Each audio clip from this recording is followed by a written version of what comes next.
going to be talking about the Reform Party in this one. Not that I think they need more attention. I think they've got disproportionate attention, but I think it's worth a bit of commentary because a lot of people are, I think, pushing out a false narrative on this. That we're going to see reform sweeping the board, and I just don't. I'm not really convinced that's going to happen. Now, a few disclaimers I want to make before getting into this. Some people have this knee jerk reaction: if you criticise reform, you must be a member of the Labour Party. I'm not. As it so happens, I'm not a member of any political party right now. I have no loyalties to any political party. I have my preferences, but I am not a member of any political party. So anyone saying, what about Labour? I've been very vocal about Labour. I've been very vocal about Labour's disgraceful appeasement of China. I'm furious about that. And if I get an opportunity, I will bring it up with my local MP the next time I see him, because I mean, I'll ask him if there's any sort of vote in Parliament on this. I don't think there will be, but I will urge him to do the right thing and rebel. So yeah, this has got nothing to do with like what about Labour. I criticise Labour plenty of times, just like I've criticised the BBC plenty of times. But partisans don't see it. They think, well, you're criticising our side, you must be biased to the other side. I am fair, and I just speak out on how I see things. I'm not interested in pleasing people. I'm not interested in absolute neutrality, but I am consistent. If I think something is wrong, I will say so. That's the first thing I want to make clear. Secondly, yes, I am going to be criticising reform, but even now, I do not say that absolutely everyone in reform is a bad person. I know, for example, some of my subscribers support reform, and I get no impression. I may not know them personally, but I don't get any impression that they're bad people. They always speak in a reasonable way. I think there are decent people out there who vote reform. I would urge them not to, as much as it is their right and it's not for me to tell them what to do. I would urge them to please just consider this carefully, because you may be doing it out of frustration from Labour, but if you genuinely care about this country, you need to really, really look deeper at reform. Because what you're going on right now is a party that has 5 MPs. That is not a party with a very strong basis. And I think, honestly, as time goes on, reform is going to get more and more exposed. There's a few things I want to talk about. Firstly, we keep hearing from the right that the far right is made up, it doesn't exist. This is not the case. Recently, there was a neo-Nazi cell uncovered, and they were planning serious attacks on synagogues and mosques. And we see this sort of thing happening a lot now. People put out these grotesque sort of analogies like the far right never drove a car into a crowd, the far right never blew themselves up in the London Underground, etc. Well, there is definitely a problem with Islamist extremism. I've been very vocal about that. It may well be the biggest security threat alongside nation state threats. And in terms of mortality, yes, it's claimed more lives than the far right. But anyone who wants to say with a straight face that the far right is not relevant in this country today has no influence. They are either being very naive or very disingenuous. The far right is on the rise. They are stoking up hatred against foreigners, and there is organised fanatical groups out there like Patriotic Alternative, National Action, Combat 18 to a lesser extent. I don't think they've massive influence these days, although they're a pretty dangerous organisation. But this isn't about whether or not they are a bigger or lesser threat than Islamists. Islamists are a threat. And for too long, one of my critiques of the left is for too long they've been reluctant to admit that. It's one reason why I'm critical of Hope Not Hate. Because they rail against the far right, rightly so, but they're silent about Islamist extremism. I believe in combating all extremism, whether it be Islamist or far right or far left for that matter. But there is an unhelpful narrative right now that, it goes something like this. If a mainstream politician, by that I mean, let's say Labour, Lib Dem, Conservative, if they speak about people should behave in a responsible way, for example, in light of the riots last year, if they criticise criminal thuggery, then you get this narrative of everyone is called racist now if they're concerned about immigration. Except that isn't actually happening. I don't like Starmer. I am unhappy with Labour, but I will be fair. Keir Starmer he has never said everyone who has concerns about immigration is a racist. And the irony about this is that Labour is trying to pitch to people who aren't going to vote for them anyway. You know, people who are determined to vote reform hate Labour. So I find it ironic that Labour is pushing some very right-wing policies. This is a great irony. We keep hearing Keir Stalin and all the rest of it as if we have a far-left government. If anything, this is a pretty right-wing Labour government. I mean, what the Home Secretary has come out with is probably the most right-wing immigration policy for decades. So the idea that this is some sort of far-left government is absurd. What Starmer has been doing, and I think it's a very foolish thing because it's losing a lot of left-wing support, is pandering to the hard right. I said hard right, I didn't say far right. There is a difference. And I would call reform hard right, not necessarily far right, because I don't believe everyone in reform is a racist. I wouldn't put reform necessarily in the same bracket as Britain First or the EDL. But I absolutely don't trust reform. And I think for all Farage's attempts to, it reminds me a little bit of Marine Le Pen in France. She tried to purify the thuggish image of the Front National. What Farage has done, I will give this to him. I think he's quite a skilled political operator. I don't trust him, I don't like him, but I do think he's got some skills as a political operator. He has managed to make it somewhat mainstream. So in other words, a lot of people see reform, this is how I see it, they see reform as a kind of centre-right alternative to the Conservatives who are going to do something about immigration and they're patriotic and that's it. I honestly believe that as time goes on, reform is going to get more and more exposed. At the moment, they've got 5 MPs. Yesterday, Nathan Gill, the former leader in Wales, was sentenced to 10.5 years in prison for essentially treason. He was paid by a pro-Russia Ukrainian MP to send out pro-Kremlin messages. I believe it was in the European Parliament between 2018 and 2019.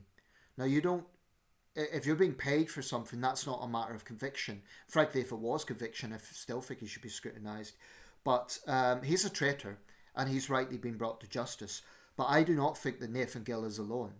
And pathetically, Farage and co are pretending they don't know him, even though there's many photographs contradicting that. And how do you not know your leader in Wales? We're not talking here about some low-level councillor who's anonymous. We're talking about, let's say, middle-ranking reform figure. And I'm pleased that Gill is in jail, but I think there's others out there. So I think as time goes on, we're going to see reform more and more exposed, and hopefully that will put more people off them. I think there's a lot of premature speculation that reform is just going to sweep the board. At the moment, they're doing quite well because they're capitalising on anger against Labour. But like I say, for this government to be trying to win over reform votes, it's not working anyway. So what Labour should be doing is trying to regain the left-wing votes that it's lost. No one voted for Labour to see the sort of reform-esque policies they're putting out right now. And the irony is, like I say, reform activists and voters and so on aren't going to be swayed anyway. So Labour is managing to polarise everyone. It's unfortunate. I read that Ryan Bridges, who is a friend of Tommy Robinson, and also one of the figures behind the Raise the Colours movement. This was the whole flags thing this year. This is what the Daily Mirror reports. A ringleader of the controversial flag campaign backed by far-right figurehead Tommy Robinson faces jail over an alleged holiday sickness scam. Ryan Bridges is a key figure behind the Raise the Colours movement, which was heralded by the ex-EDL leader. But we can reveal he has been pursued for an 8-year sentence in Spain over claims of fraud and membership of a criminal group. The 44-year-old has been the centre of a probe into Brit tourists encouraged to make bogus compensation claims. Earlier this month, Robinson shared a Raise the Colours post boasting about a migrant boat being destroyed, featuring a video bridge on the French coast. So here you have a British national who's wanted for crime in Spain, Just the sort of thing that the right-wing press are always hammering, migrants about, oh, they're taking your benefits and the fraudsters and so on. This guy's a con man. He's not a patriot. He's a criminal. Well, I mean, the far right just can't help themselves, can they? Their propensity to be involved in criminality just seems to come as a second nature to them. It's predictable. Robinson himself has a long criminal record. I'll be honest, for a while I kind of tried to be nuanced with what Robinson. I tried to be, it's blah, blah, blah. I was vapid about it, frankly. I am just going to say what I think. I don't trust Tommy Robinson. I think he's a glorified thug. I think he's a liar. The fact that he's funded by Elon Musk says a lot. And unfortunately, he is the most prominent figurehead of the far right in this country. And he's clever about it. He's not like the skinheads of the 80s that would just go and beat up a Pakistani shopkeeper. He's more subtle than that. But that's actually why the far right is possibly more dangerous today, because they are more subtle. Robinson will point to Asians that are his friends, Sikhs and so on, and he will point to Jews that are his friends, or whether they are or not, who knows. But I really, really think if you scrape beneath the surface of these people, and it isn't just Robinson, if you really go a bit deeper, they never really change. So today it's refugees coming in the small boats. And Muslims. 30 years ago it was Pakistani shopkeepers. I just don't think they ever really change. They just find different colours, or they try to reform their image a bit.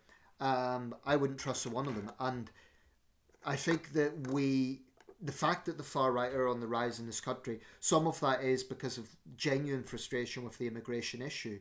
I mean, I would be pompous to say that there aren't legitimate concerns around young men arriving on boats from unstable parts of the world.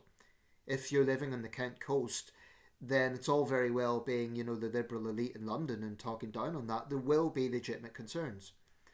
I've long argued that the hotel model of putting refugees in is deeply flawed because of the optics of it. There's homeless veterans. Why are they getting put in hotels? We have a rise of living costs, etc. But I will say this. If you think it's patriotic to spray paint a bus stop in the England flag, my question to you is, what the hell are you doing for society? All that does is makes it harder for people to read the bus timetable. That is brainless. That is not patriotic. And you could see these people, coming out of the shells, because if someone like myself criticises that, then we're called a leftist. So apparently I'm a leftist because I don't like vandalism. Well, this is coming from the guy who's been vocal about just stop oil. And it's the left that have overwhelmingly supported them. I criticise the left for their excuses made for that group. I do not like mindless vandalism, whether it be coming from a flag shagger or JSO, to put it bluntly. I say that term very crudely because I think that it has some merit. People who are so obsessed with putting the flag everywhere, that to me isn't patriotic. The flag can be in pubs, it can be at sporting events, it can be in civic buildings. That's great. It's our national flag, why not? But really, is there any need for the England flag to be on a roundabout? I mean, actually, you could argue it's unpatriotic because it's on the ground. Being on the ground is not a matter of respect. Surely it should be held up, to be honoured. So that's a bizarre logic that they have with that one. But like I say, I think as time goes on, reform is going to get more and more exposed. Right now they've got 5 MPs and people are acting like they're going to sweep the board. I do think Labour is going to suffer badly. I do think Labour is going to lose a lot of seats and might even lose the election. But I'm not convinced that reform is on path to win, to sweep the board. I think the way things are going, and I've been wary of American style speculations, the way things are going, I think we might have a hung parliament. Because Labour is going to lose a lot of seats. I don't think the Tories are going to do enough to regain trust. Reform is going to do well, but not as well as people think. The Lib Dems are going to gain some seats, but not enough. The Greens are going to gain some seats, but won't make any major difference to anyone. So you're going to have a situation where there's no overall control. It may well be Labour begging the Liberal Democrats and Greens to back them up. But in order to do that, well, the Lib Dems will be very cautious about another coalition government, and rightly so. But I think if that situation does transpire, Davy will have to be really, really hammering the government on some of the things they've been doing. I'll say right now, Davy is the party leader I do trust the most. And he's not perfect. With Davy, the controversy is the postmasters and the way that was handled. And I think he does have some questions to answer on that. But when it comes to foreign policy, when it comes to compassion at home, when it comes to so many other things, I think that Ed Davey is the leader. I think that's someone who speaks some degree of sense. That's someone who isn't scapegoating the marginalised. That's someone who isn't jumping on the bandwagon. People might say that about Zach Polanski, but I don't trust the Greens. I think there's a far left aspect to them. I don't trust them, and I've said why I don't trust them. With the Lib Dems, you get a centre-left party that I think's more mainstream than the Greens. And just to be clear, I'm not rushing to vote for anyone. The Lib Dems might well do something that I deeply dislike, and I certainly wouldn't agree with them on a lot of crime issues. I'm certainly more to the right than the Liberal Democrats on crime, and that's a very, very important issue. But the Nathan Gill thing, I don't think he's alone. And I'll say this, Farage is clever enough to say we don't want any ex-BNP in our party and that sort of thing. Apparently this week he's had to deflect criticism that in his student days he done Nazi salutes and so on. I really don't know about that. It may be true. But quite frankly, even if that's exaggerated, Reform is coming out with enough controversial stuff to be criticised today, never mind what Farage done in the past. But I've mentioned before, the Nathan Gill thing isn't that surprising. Consider Reform's record. Farage himself praised Putin. He's been at pains ever since to say, but we should, shoot down Russian craft going over NATO territory and so on. He's really been on the defensive about that. But the fact of the matter is, Farage repeated Russian propaganda. He's never really retracted that. Julian Mallon, the Reform candidate in Salisbury, of all places, praised Putin last year. So this is a party that seems to attract Russia sympathisers. And, with the... Well, I was going to say with the politicians, they're a bit more subtle. Not necessarily. But I came across someone who was calling himself a Reform voter, and he was urging people to vote Reform. They never gave much of a reason as to why. But anyway, I wanted to vomit. I think it was on one of the Daily Mirror reports. They were reporting about a British national who was recording Ukrainian POWs and just horrific stuff. I'll say right now, any Briton fighting for Russia should be charged with treason as far as I'm concerned. Because it isn't just what Russia's doing in Ukraine, it's what Russia has done to this country, the security threats against this country, Salisbury, chemical warfare on British streets, which incidentally led to a British citizen passing away, being killed, let's face it. A British police officer getting sick. That was an act of state terrorism on British soil. So no one should be under any illusion that Russia poses a threat to this country. Anyway, this guy had 2,000 followers. So I don't know if he was a councillor or what sort of level he was at, but he was openly praising Putin. And he was saying, he had a picture of the Ukraine flag saying, this is not my flag, but he had no problem showing the Russian flag, the UK and Russian flags together. I really wanted to vomit. It made me sick. It made me disgusted. And the thing is, that's not that unusual. You dig beneath the surface of Reform supporters, and again, I emphasise, I'm not talking about everyone, but there is an uncomfortable number who do seem to be cheering on Putin. Traitors, the lot of them. What sort of patriot cheers on a foreign dictator who has posed a threat to this country? What sort of sick, perverted mindset would go there?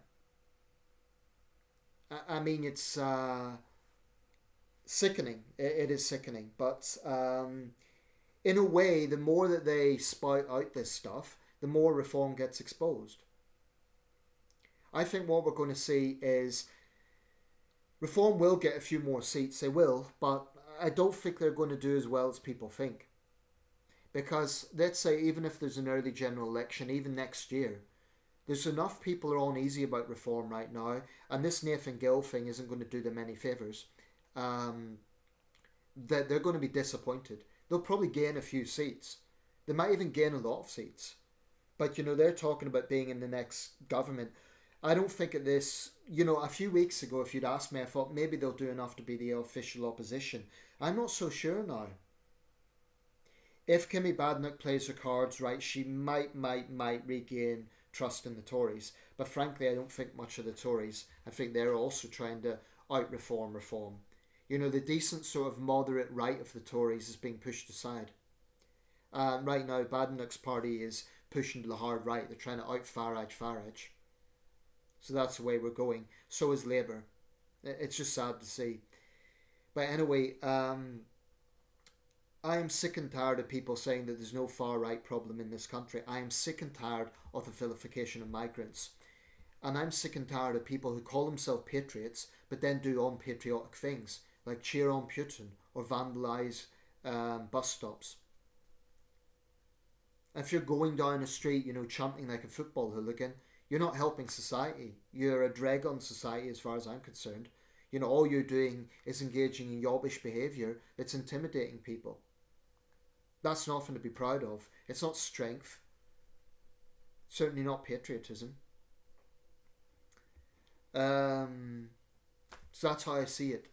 I know this might provoke some people. If you are a reform voter, I don't know, you may well be a very decent person, but I stand by everything I've said. I don't trust reform. And it isn't, I've spoken a lot about Russia. It isn't just Russia. Farage, in my view, would sell this country to Donald Trump. It's not about recognising the United States as the most powerful country in the world. It's a sycophantic overture to Trump. The same with the Reform Party's mouthpiece of choice, GB News. They're sycophants. They're just sycophants. They will gush praise on Donald Trump, or at least they'll be reluctant to say anything negative about him. And yet, they'll attack the BBC. I will say this, just in closing. I find it curious that a lot of those people who claim to be great patriots, they spend a hell of a lot of time running down this country. If you listen to those that are hoisting the flag and calling themselves great patriots, think of what they come out with. They call our great cities third world hellholes. They're constantly running down this country. Constantly. Now, I complain about things, but when I'm complaining, I do it specifically. I never say this country is, I never run down the country as a whole. That's not patriotic. So I find it curious that these so-called patriots spend so much time running the country down. That to me is not patriotism. Thanks for watching, and as usual, leave comments if you will, but I'm under no obligation to deal with trolls. To those who agree, thank you. Take care, everyone.